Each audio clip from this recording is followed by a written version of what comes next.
Warning. Our YouTube channel and its videos may contain scenes, language, and content that may not be appropriate for all audiences.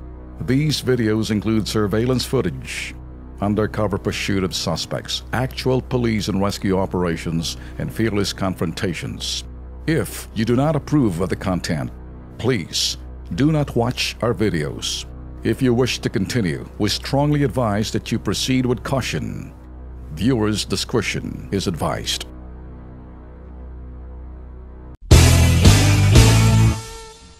Kumusta nga pala si Janet?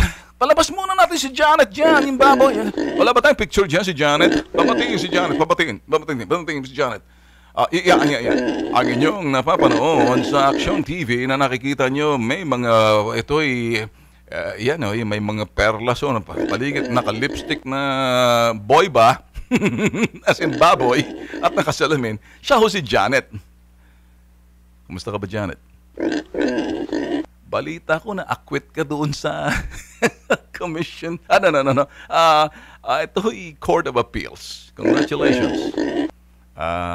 Medyo bilib ako sa iyo pero ako'y naaawa na ikay nagdusa rin dyan. Nilagay ka sa dun sa kulungan ng Women's Correction. How's everything? Kumakain ka ba ng tama?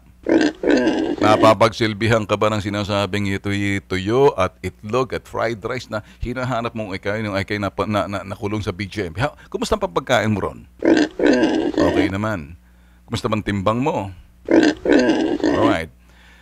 Well, alam ko na ikay, Janet, na medyo kinatigan ng Court of Appeals. Pero yung kasong plunder, nandyan pa nakakasa. Ano masasabi mo?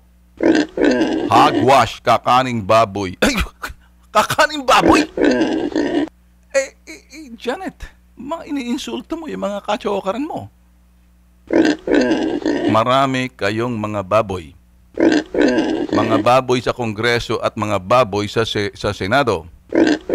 May malaking baboy na talagang yung sinasabing kolesterol senior sa Senado. May kolesterol junior sa Kongreso. Yung parang luwa ang mata ng pangalan si Edsel. Yung isang baboy na talagang, baboy yung isang kolesterol na medyo tumatagaktak yung kolesterol sa kanyang mga noo, si Franklin. Nag-uusap ba kayo noon?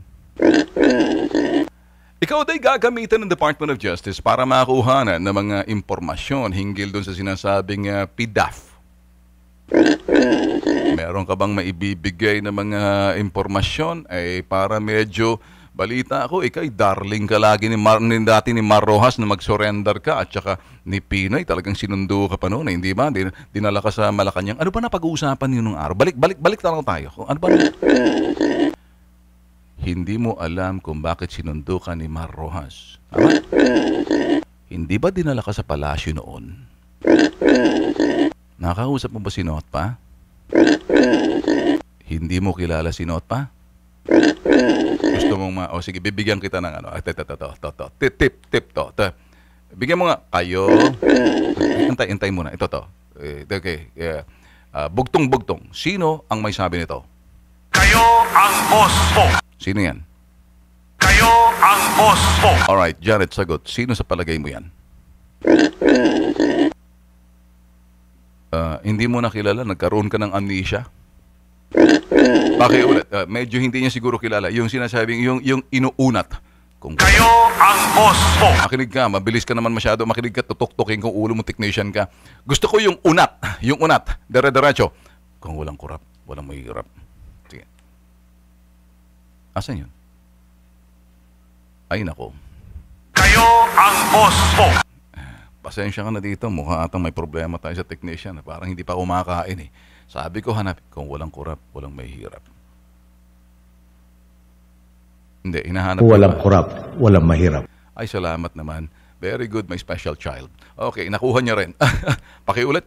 Walang kurap, walang mahirap. Janet, yan ang sinasabing unat version ng kanyang mga katagang mga sinasabi. Kilala mo na. Not pa, as in kintab ulo. Nagkaroon ka talagang amnesia. Yung mahilig sa Xbox.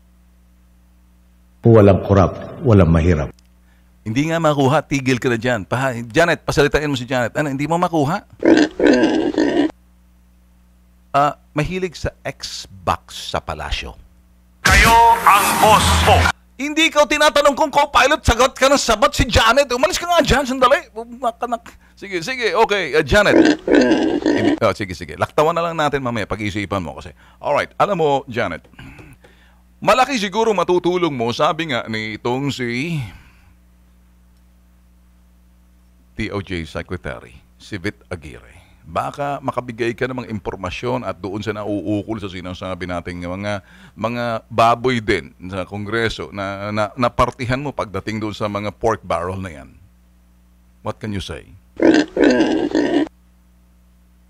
Hindi ka muna magsasalita kasi baka madali ka kasi hindi pa naman talaga nag-aalok sa iyo bagkus puro press release pa lang. Yung bang ibig mo sabihin? Inaantay mo, tuloy mo. Nalalapitan ka at formal na hihilingin sa iyo na kinakailangan ng tulong mo na inaalok sa iyo na para tumistigo sa mga baboy ng mga pork barrel sa Senado at sa Kongreso.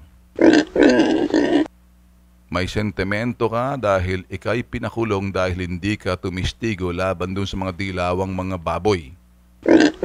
Tumpak ako, okay. Ngayon, ayaw mo nang mapilit na kay, kumbaga, chinorba-chorba, inek-ek-ek-ek, nitong mga baboy noon na mga dilawan at gusto mo makasiguro na yung mga dilawan hindi ka natatablahin kung ginipit ka dahil hindi mo nilantad yung gusto nila. Tama? Okay.